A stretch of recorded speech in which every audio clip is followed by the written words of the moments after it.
Pour les parents qui nous écoutent, il est primordial de prendre conscience que leur rôle est la base même de la réussite scolaire de leur enfant. Finalement, la réussite scolaire de l'enfant va dépendre de 3 facteurs. Il y aura l'école, donc il faut bien choisir l'école, selon des habitudes pédagogiques cohérentes, avec une équipe pédagogique motivée, et donc avec des critères que les familles ont envie de donner comme une réussite voulue à l'école. Ensuite, il y a le quartier, l'environnement, et donc il faut choisir un quartier où on puisse vivre en sérénité, en quiétude, où l'enfant ne devra pas subir peut-être de la délinquance. Et donc ça fait partie aussi un choix en tant que parent de peut-être faire des sacrifices en termes de localité. Et si on n'a pas l'occasion, parce que parfois les moyens financiers sont complexes, mais au moins d'éduquer l'enfant à accepter ce qui est bon et à refuser ce qui est mauvais. Que lorsqu'il voit ces jeunes qui pourraient avoir de bonnes attitudes, de les encourager, et quand il verrait certains ou certaines qui auraient de mauvaises attitudes, de les condamner, de bien verbaliser les choses. Parce que parfois on se dit que l'enfant ne regardera pas ou n'a fait que passer, alors que l'enfant est une éponge. Et il va trouver cool ce qu'on lui laisse trouver cool. Et donc ça, il faut faire attention. Et enfin, donc après l'école et le quartier, il y a la maison. Et là, un des facteurs les plus importants en termes de réussite scolaire, eh bien, c'est la maison. Et donc, concrètement, le parent doit déjà s'intéresser à la vie de son enfant. Il doit aimer son enfant. Il doit aimer ce que fait son enfant. Un enfant qui rentrerait à la maison, à qui on ne pose pas de questions, comment était ta journée, qu'as-tu appris à l'école, est-ce qu'un copain a mis son doigt dans son nez? Alors on rigole un peu avec son enfant, il est un peu étonné, mais avec ça, on suscite l'intérêt et on montre à son enfant qu'il est intéressant. Parce que triste parfois de constater que certains enfants, quand on leur demande quel métier tu voudrais faire plus tard ou qu'est-ce que tu voudrais être plus tard, ils répondent je voudrais être un GSM, je voudrais être un portable. Pourquoi? Parce qu'en fait, mon père et ma mère, ils sont que sur leur portable. Ils sont que sur leur GSM, leur tablette, leur ordinateur.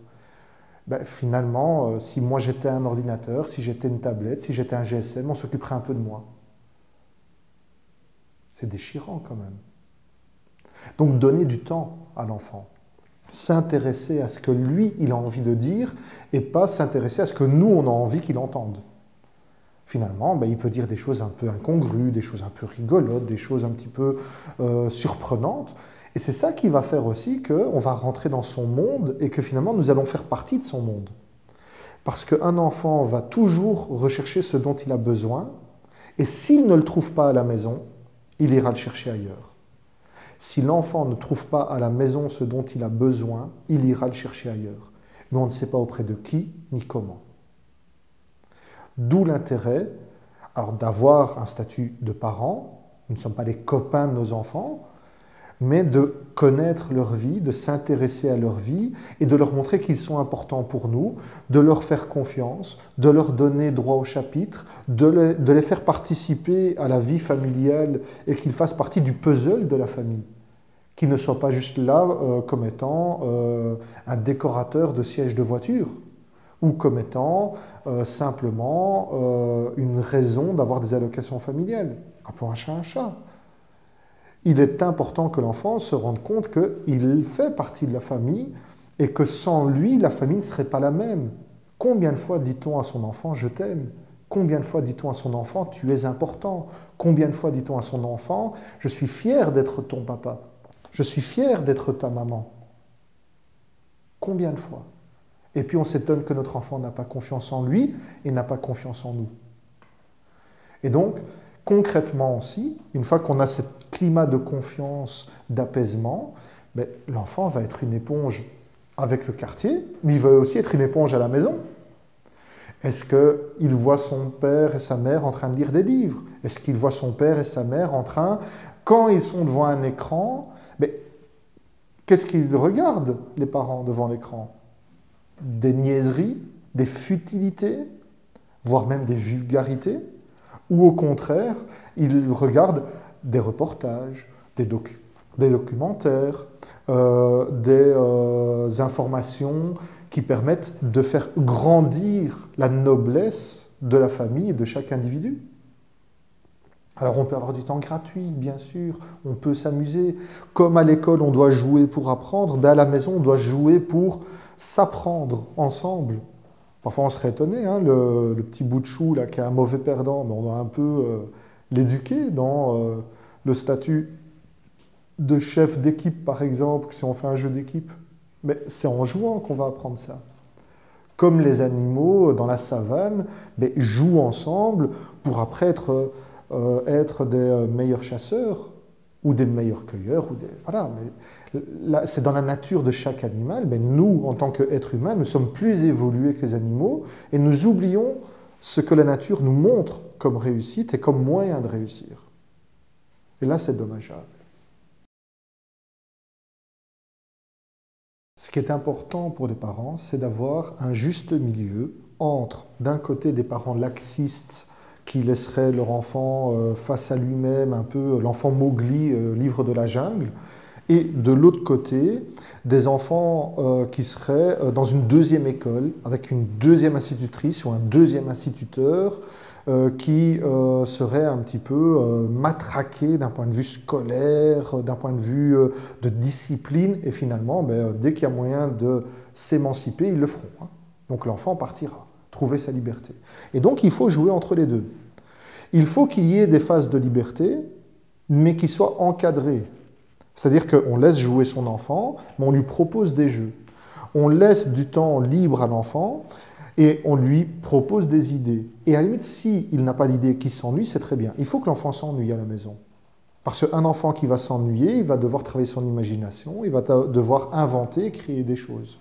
Naturellement, si on le laisse devant la télévision avec des dessins animés en continu, ou devant YouTube, ou devant d'autres moyens technologiques, c'est clair qu'il ne va pas tellement s'ennuyer, et finalement, il va un petit peu se contenter de ce qu'il a devant lui.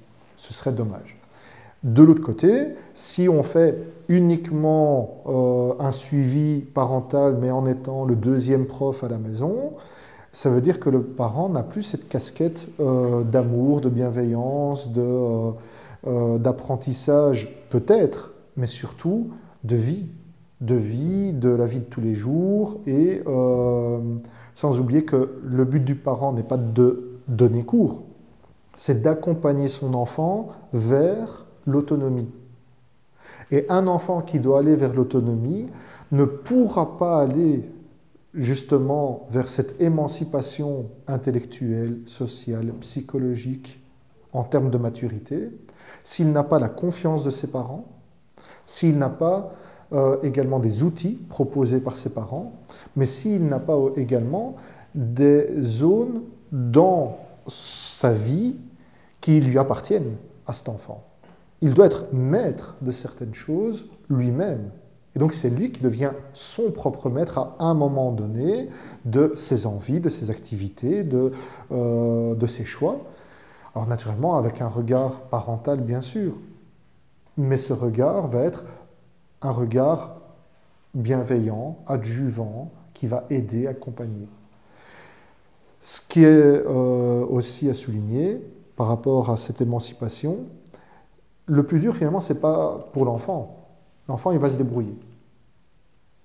Le plus dur dans l'émancipation et dans le lâcher-prise, c'est pour l'adulte, pour le parent. Le parent doit accepter qu'il ne doit plus être le dictateur de la famille. Il doit accepter de ne plus être le donneur de leçons de la famille. Il doit accepter de pouvoir lui-même avoir tort en tant que parent. Il doit accepter que ses choix, même s'il estime que ce sont les meilleurs, ne vont pas être ceux qui vont être pris par son enfant. Et donc, le plus gros du travail de l'émancipation de l'enfant se fait auprès des parents. Et pour ça, il peut y avoir des aides, des conseils, des professionnels, et il n'y a aucun souci à utiliser ces conseils-là.